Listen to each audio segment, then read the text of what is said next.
आज की इस वीडियो में हम आपको बताने वाले हैं अगर हम अपने SBI बैंक के इंटरनेट बैंकिंग का अगर यूजर नेम और पासवर्ड भूल गए हैं तो हम उसको कैसे पता कर सकते हैं, या फिर इसके अलावा हम नया पासवर्ड बनाना चाहें तो कैसे बना सकते हैं। A to Z सारी जानकारी आज की इस वीडियो में हम आपको देने वाले हैं। तो आज की ये वीडियो आप सभी लोगों के लिए काफी ज्यादा हेल्पफुल होने वाली है। वीडियो को आप बिना स्किप किए एंड तक देखते रहिए। अपने SBI बैंक अकाउंट के इंटरनेट बैंकिंग का अगर आप यूजर नेम और पासवर्ड भूल गए हैं तो उसको पता करने के लिए सिंपली हमें अपने किसी भी ब्राउजर को ओपन कर लेना है और यहाँ पर हमें सर्च बार में टाइप कर देना है SBI इंटरनेट बैंकिंग। देन हमें यहाँ पर सबसे पहले एक लिंक देखने को मिल जाएगा SBI पर्सनल बैंकिंग का। सिंपल से हमें इस ऑप्शन पर क्लिक कर लेना है और यहाँ पर लिखा हुआ कंटिन्यू टू लॉग इन, इस ऑप्शन पर हम सिंपली क्लिक कर लेंगे और SBI ऑनलाइन इंटरनेट बैंकिंग का जो पेज है वो कुछ इस तरीके से हमें देखने के लिए मिल जाता है। हमें यहाँ पर अपना यूजर नेम, पासवर्ड और कैप्चा कोड फिलअप करके हम इसमें लॉग इन कर सकते हैं। बट यहाँ पर हम अपने यूजर नेम और पासवर्ड को भूल गए हैं तो उसको पता करने के लिए ऊपर की साइड हमें स्क्रॉल कर लेना है। नीचे की साइड लिखा हुआ है forgot user name / login password, इस ऑप्शन पर हम इस तरीके से क्लिक कर लेंगे। इसको हमें थोड़ा सा जूम कर लेना है। अगर आप मोबाइल पर इस प्रोसेस को कर रहे हैं तो यहाँ पर लिखा हुआ है फॉरगॉट माई लॉगिन पासवर्ड, इस ऑप्शन पर क्लिक कर लेंगे और हमें कई सारे ऑप्शन देखने के लिए मिल जाएंगे। हमें सबसे पहले अपने इंटरनेट बैंकिंग के यूजर नेम को पता करना है तो फॉरगॉट यूजर नेम ऑप्शन पर क्लिक करके हमें नेक्स्ट ऑप्शन पर क्लिक कर लेना होगा। अब यहाँ पर हमें अपनी कुछ बेसिक डिटेल को फिलअप कर लेना है, जैसे कि हमारे SBI बैंक अकाउंट का CIF नंबर। ये जो CIF नंबर होता है ये हमारे SBI बैंक अकाउंट की पासबुक पर लिखा हुआ होता है या फिर स्टेटमेंट में भी लिखा हुआ होता है। देन हमें यहाँ पर कंट्री में कर देना है इंडिया। अब जो भी हमारे SBI बैंक अकाउंट का रजिस्टर्ड मोबाइल नंबर है वो हमें एंटर कर देना, जो भी मोबाइल नंबर हमारे SBI बैंक अकाउंट में लिंक है। देन ये जो हमें कैप्चा कोड इमेज में दिख रहा है ये फिलअप कर देना है। डिटेल्स को हमने यहाँ पर फिलअप कर दिया, उसके बाद हमें सबमिट ऑप्शन पर क्लिक कर लेना है। अब हमारे SBI बैंक अकाउंट के रजिस्टर्ड मोबाइल नंबर पर एक OTP आएगा, 1 टाइम पासवर्ड आएगा।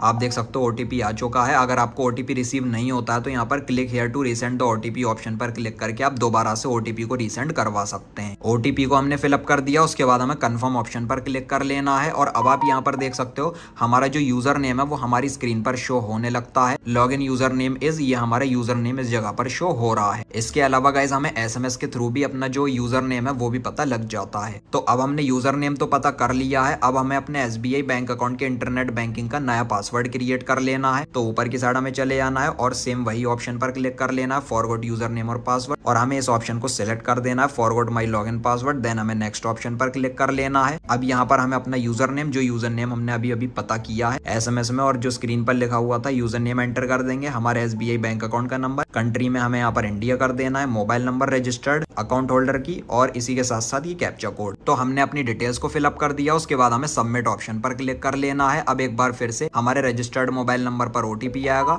OTP आ चुका है, इसको सबमिट कर लेते हैं। OTP एंटर कर देने के बाद हमें कंफर्म ऑप्शन पर क्लिक कर लेना है। अब यहाँ पर हमें 3 ऑप्शन देखने के लिए मिल जाएंगे, using ATM card detail, using profile password और यहाँ पर reset your login password with branch assistant. तो नॉर्मली हम सभी SBI अकाउंट होल्डर के पास हमारा डेबिट कार्ड होता है, मतलब कि हमारा ATM कार्ड होता है। तो ATM कार्ड की डिटेल के थ्रू हम अपने पासवर्ड को नया बना सकते हैं। इसके अलावा अगर हमारे पास प्रोफाइल पासवर्ड है तो प्रोफाइल पासवर्ड या फिर ब्रांच में जाकर भी हम इसको कंप्लीट करवा सकते हैं। तो चलिए यहाँ पर मैं using ATM card detail option पर क्लिक करके सबमिट ऑप्शन पर क्लिक कर लूंगा। अब हमारा जो एक्टिव ATM कार्ड है वो शो होने लगता है, इस तरीके से क्लिक करके कंफर्म कर देंगे। अब ATM कार्ड होल्डर का नाम, एक्सपायरी मंथ ईयर, ATM का पिन और कैप्चा कोड फिलअप कर देना है। कार्ड डिटेल को हमने फिलअप कर दिया, उसके बाद हमें प्रोसीड ऑप्शन पर क्लिक कर लेना है और अब आप यहाँ पर देख सकते हो your debit card validation is success. तो हमारे डेबिट कार्ड की जो वेरिफिकेशन है वो हो चुकी है। तो अब यहाँ पर हमें 5-10 सेकंड का वेट कर लेना है। अब हमें ऑटोमेटिकली कुछ इस तरह का पेज देखने के लिए मिल जाएगा। हम यहाँ पर अपने SBI इंटरनेट बैंकिंग का जो लॉगिन पासवर्ड है वो हम यहाँ पर नया बना सकते हैं। तो लॉगिन पासवर्ड हमें यहाँ पर एंटर कर देना और कंफर्म लॉगिन पासवर्ड में भी एंटर कर देना है। हमारा पासवर्ड स्ट्रांग होना चाहिए, हमारे पासवर्ड मिनिमम 18 कैरेक्टर या फिर इससे ज़्यादा का होना चाहिए। Capital letter, small letter, symbols plus numbers होने चाहिए पासवर्ड को स्ट्रांग बनाने के लिए। यहाँ पर मैं आपको पासवर्ड का एग्जाम्पल भी बता देता हूँ। जैसे मान लीजिए मेरा नाम है नोमान, तो मैं यहाँ पर नोमान @12345 या फिर इसकी जगह पर कुछ और नंबर भी मैं लिख सकता हूँ। इस तरीके से पासवर्ड हमारा एक्सेप्ट कर लिया जाता है। पासवर्ड एंटर कर दिया, उसके बाद सबमिट ऑप्शन पर क्लिक कर लेना है और अब लिखा हुआ है your login password has been reset successfully. तो अब यूजर नेम भी हमने पता कर लिया है और अपने SBI इंटरनेट बैंकिंग का हमने पासवर्ड भी नया क्रिएट कर लिया है। तो अब यहाँ पर हमें सिंपली अपने यूजर नेम, पासवर्ड और कैप्चा कोड को फिलअप कर देना है। डिटेल को फिलअप कर देने के बाद लॉगिन ऑप्शन पर क्लिक कर लेंगे। अब हमारे मोबाइल नंबर पर OTP आएगा OTP को फिलअप कर देंगे, उसके बाद सबमिट कर देना है। और अब आप यहाँ पर देख सकते हो हम सक्सेसफुली लॉगिन हो चुके हैं अपने SBI इंटरनेट बैंकिंग के डैशबोर्ड में। तो उम्मीद करता हूँ आपको आज की ये वीडियो पसंद आई होगी। इसी तरीके से आप भी बड़ी आसानी से मेरे बताओ उस तरीके से अगर आप अपने SBI बैंक के इंटरनेट बैंकिंग का यूजर नेम और पासवर्ड भूल गए हैं तो आप मेरे बताओ वो तरीके से आप उसको पता कर सकते हैं या फिर नया बना सकते हैं। तो अगर आपको ये वीडियो पसंद आई हो तो लाइक और शेयर कर देना और चैनल को सब्सक्राइब करके बेल नोटिफिकेशन पर आप जरूर क्लिक कर लेना। Thank you.